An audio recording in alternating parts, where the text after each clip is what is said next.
So, Mr. DeVoe, how did the science fair come to becoming what it is right now? It was an idea that was put forward by the science department at the middle school, a couple of teachers, and Mrs. Sargent. And they had approached me about helping out with it. I thought it was a great idea. And then we got into the STEM, instead of just a science fair, we did a STEM fair, and then that turned into what they call a STEAM fair, which is the A is for the art. That's why we had a lot of art exhibits out there. So that's how it started, and then we met every couple weeks and got students involved, and I was really happy with the results, and I thought it was a good event. Okay, so this is our electric generator. You can feel the electrical current running through it. So no, you would have to spin it wicked fast. Are you going to see if it works? yeah. Okay. Made electric circuits from Play-doh. White is the highest and blue is the lowest. It lights up because of how salty it is and the dyes. I talk about bridges and the strength of the angles that they have. Just put it on top. I don't have more books because of the sake of inventory, but the 45-degree angles help distribute the weight into the table. Absolutely. I think there might have been a little bit of reluctance this year because I don't think the students, we hadn't done it before, so they didn't really know what to do. But now that a lot of the students have seen some of the presentations that were here, hopefully some of them will see this video that we're putting together. So they'll be able to gauge what the bar is, what's expected of them, and I think that we'll have more presenters next year at the STEAM fair. So we did our project on sugar. We found that people on average eat about 72 grams of sugar a day, which is 3 times as much sugar as they are supposed to eat, which is 25 grams for girls and 30 grams for boys. We also found that sugar has the same effect on your brain as cocaine does. Whoa.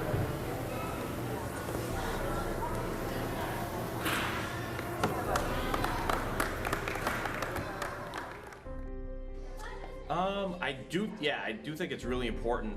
We already have a good foundation of that. I mean, obviously, a lot of people know of US First at the high school. So we definitely need extracurricular math and science programs because a lot of engineering is hands-on, and it's stuff that you want to learn in the classroom, but then apply in some sort of real-world project. So that's what things like this give the science fair. Science fairs like this give students a chance to really show what they're capable of, and just kind of express themselves and show what's being taught inside the school. Get a chance to show it to all the parents and people from Clinton. How did it feel like talking to other people asking you about the bridge and stuff? I mean, I like showing them the power of the 45-degree angle. Ooh, 45 degrees. We made an electrical current through Play-doh. Did it work? Yeah. So, can you explain it to me? So I made Kaylee taste the dough, yes, and she told me which ones were salty and which ones are sweet.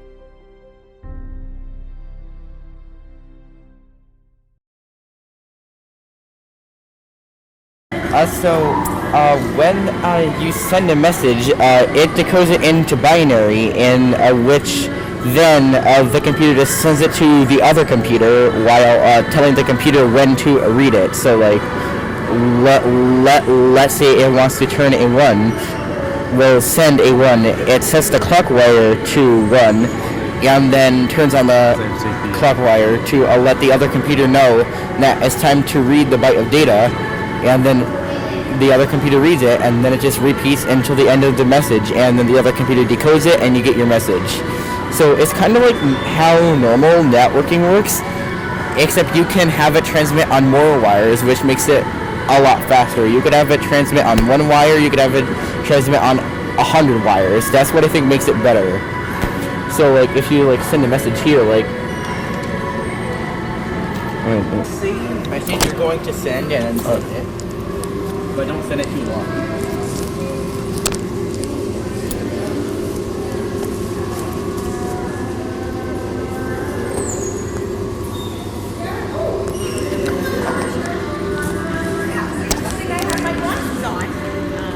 recognize you.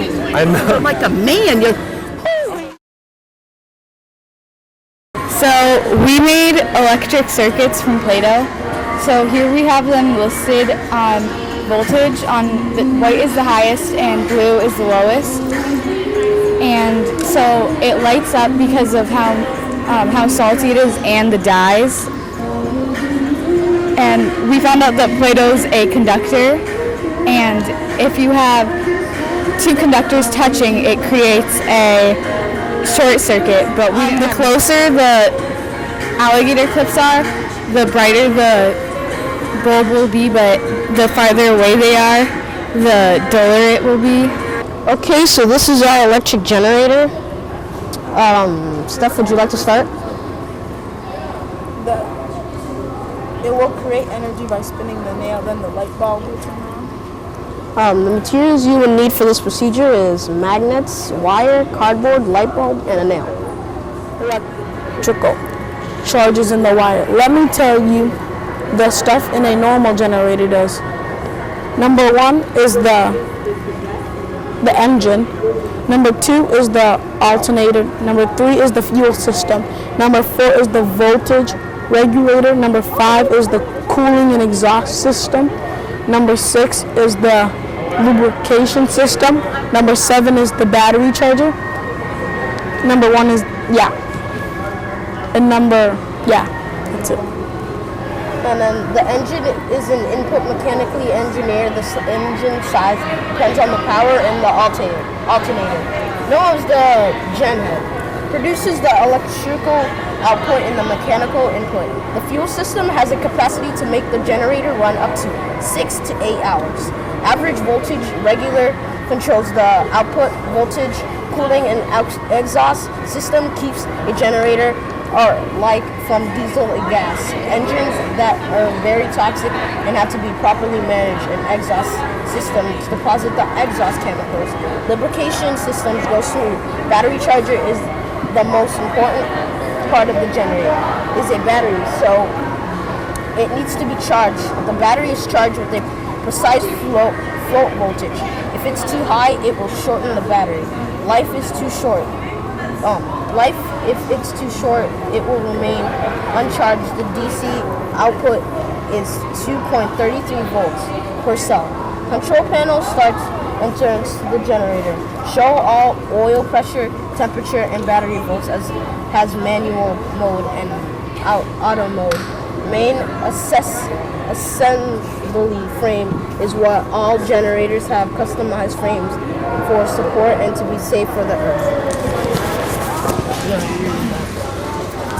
I got all my information on Google, how to make a generator, and the idea from YouTube, and I got the information for the essay on diesel service and supply.com, and I got the other information from ETF or ETHU? Yeah, like ethu.org/generators. Thank you. Now you're going to see if it works? Yeah. Okay. You can feel the electrical current running through it. So No, you would have to like spin it wicked fast. Okay. So Want to feel it?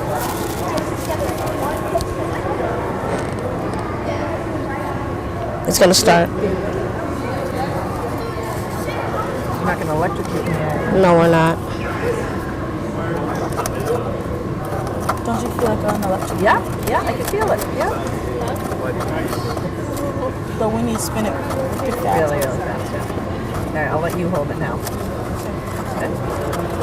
Maybe you want to hold it with that hand so you can hold the box with the other hand.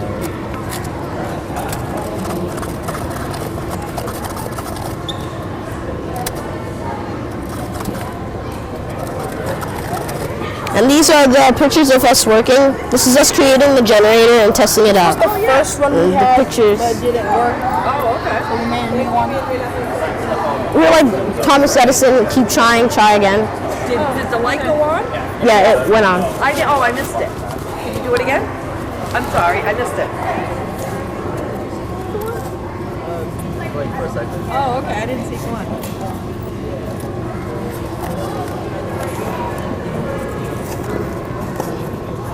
Just have to adjust it.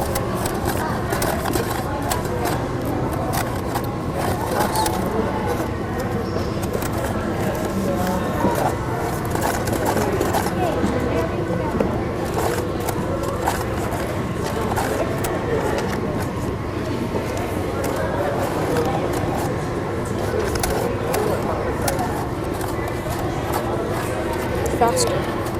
Yeah, you spin it now. You go clockwise or counterclockwise, or it doesn't matter? It doesn't really matter because the energy is still flowing through.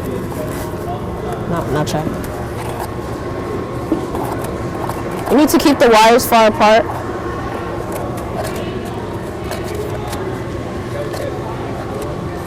Yeah, it's right. If you look closely, it's glowing a little bit. See the copper on the end? It's glowing. Oh, okay. Yeah. See, it's glowing a little bit. Yeah, yeah. Very good.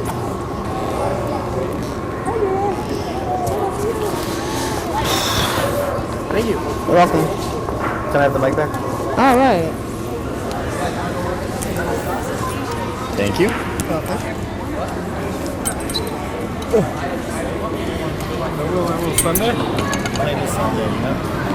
What time? Expertise. Next slide, Nicole. What is invisible ink, you may ask? Invisible ink is a special ink or chemical that cannot be seen unless you activate it. Many people use this and is still used today. You can find invisible ink in any diary kits and in spy movies. Uses of invisible ink. You can use invisible ink to write secret messages. For example, George Washington used this to secretly message his army without people even knowing it. You can use this to mark items in case someone tries to steal. For example, you can always use it to mark a ticket, so that way you know it's your number and no one can steal it from you. Next one, Nicole. Oh wait, yeah, next one. Next one.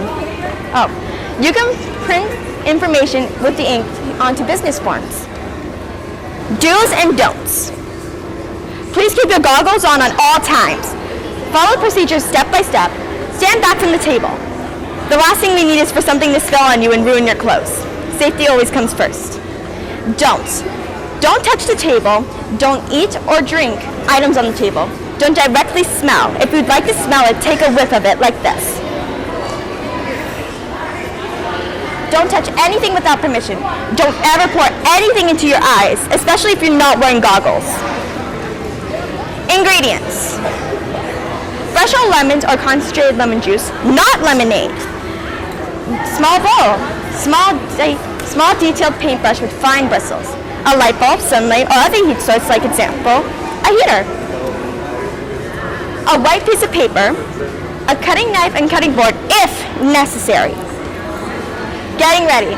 Prepare your desktop by placing everything in a neat order. Then make sure you have all your tools in place in the places they need to be. Your desk should be neat and organized so you don't look unprofessional. Then make sure you put on your goggles and gloves to protect yourself from the chemical's dangerous toxins. Instructions. If using concentrated lemon juice, not lemonade, then pour into the small bowl. If not, then cut lemons in half and squeeze juice into a bowl. Draw or write something on your white piece of paper with the special ink. Then wait several minutes to let it dry. Once dry, allow the heat of some sort to hit the paper and reveal the hidden message or picture. Just a tip, this may take a little while. As you know, it may take 10 to 20 minutes in order for the message to really show itself. After a short time of being exposed to the heat, the picture or message begins to darken as the ink slowly turns into a pale brown, revealing your message or artwork. We got our information from Science Fair Adventure, wikihow.com, kidsworld.com, Scientific American, and explorable.com. We would like to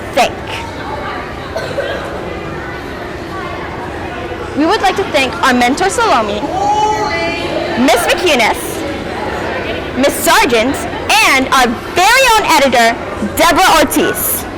Nicole, next one please. We hope you enjoyed and we hope you learned a valuable lesson. Thank you for enjoying our presentation. And that should do it. So exhausting, I'm so nervous. Right here, I talk about bridges and the strength of the angles that they have. So, on the beam bridge, I wanted to start with this project because I was vacationing in Brazil once, and there was a traffic jam, and we were stuck on a bridge, which was a beam bridge. And I was wondering how, like, the incredible load of the cars could stay on the bridge without it collapsing. So as I started to think about it and research it more, I found that the weight is distributed through the piers and the abutments, which the abutment is the two end ones and the piers are the middle supports. And it's just a horizontal, this one you can see, it's just a horizontal beam with the supports. And then the weight, once the top surface is compressed and the bottom edges are put under tension, the weight can go through the reinforcements basically, without collapsing. So the key components of bridges are the beams, arches, trusses, and suspensions. I focus on the beams and the trusses more. So truss bridges were originally built of wood, iron, or steel, or a combination of the materials. Truss bridges are characterized by the joining of numerous relatively small structural members into a series of interconnected triangles, which, because the triangle is a 45-degree, or utilizes 45-degree angles, which I talk about here, they're the strongest because the triangle is the strongest shape, since the angles are connected and fixed to a point, which is different from other polygons, even though they have also angles fixed to one point. The difference is that the angles of the triangle are not subject to change, so the weight can be evenly distributed and the load larger. A truss bridge can be characterized by the location of its traffic deck. So a pony truss has the traffic deck on the bottom chords of the trusses, and they're not attached at the top, but a through truss has the bottom, the surface is also on the bottom chords, but it's connected by cross brackets, so there will be an X here, and again you can see the triangles. Okay, so. That's very cool, man. Thanks. I never really thought of that while looking at a bridge. That's awesome. I could do a live demonstration of the books on the bridge. You wanna go? Sure. Okay, so. How do you do it? Well, just put it on top. I don't have more books because of the sake of inventory, but the 45-degree angles help distribute the weight into the table. Holy cow! You're gonna be a master bridge builder. Wow. Well, thank you for, looking at my presentation and listening to it. So we did our project on sugar. We specifically, how much sugar do people eat compared to what they're supposed to eat?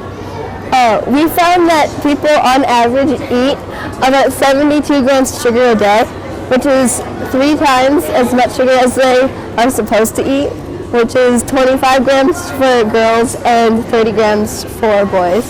Yeah, so we actually tracked the amount of sugar that we ate on this castle, and it was for 4 people. One of our girls isn't here today. And it was 3,556 grams of sugar for 4 people in a week. Yeah. So, we also found that sugar has the same effect on your brain as cocaine does. And so we also found that most of the sugar we eat is from things that we would think would be healthy, like fruit juice, but also things like Coke that people know have a lot of sugar but eat anyways. Yeah. So the fruit juice has about 34 grams of sugar, which is a lot. And that's about having 8 Jolly Ranchers when you have a couple of fruit juice. And a Coke has 56 grams sugar in it, which is like eating 2 cupcakes. Yeah. And then when you have a carton of milk, like from the cafeteria, that's like eating 2 Airheads. So, in conclusion, you can't really avoid sugar, but you just need to know that, like, there's a good sugar and bad sugar, and it depends on how much you eat that means if it's healthy or not healthy. I can see what you're doing? Yeah, sure. Okay. That's in the air, the baking powder. I don't want you to drop it. All right, ready? Yep, ready? Yep. Just gonna put this in your pocket. Actually, you can leave it right here. Ready? And we're just gonna put this. There you go. Alright, I'm gonna put some baking soda on the side so it gives it a little bit better looking of an effect.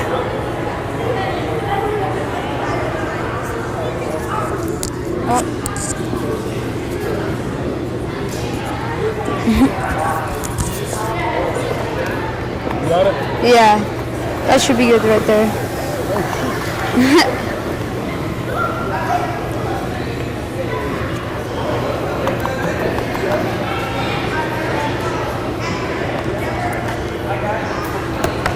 So this is a magnetic liquid known as Ferrofluid, and it responds to a magnetic field as any other normal magnet would. So, like, where's the magnet? Oh my god. Magnet. I think there's one in here. Where's your other magnet, though? I don't know. Is it still attached to here? I don't know. No. Where'd you put your magnet? Yeah, it's right here. Oh, okay. You found the magnet. So, show it to the camera. So, Just tilt it this way. yeah. So there's like a fluid here, like a liquid, and if I put a magnet near it, it responds to the magnetic field, so it moves near it, and it like follows it, and then when I let go, it just turns into a regular magnet again. And the further I take it, the more it runs out, because it's also used for like drawing. So then I can just like let go, and then I can make a new one again.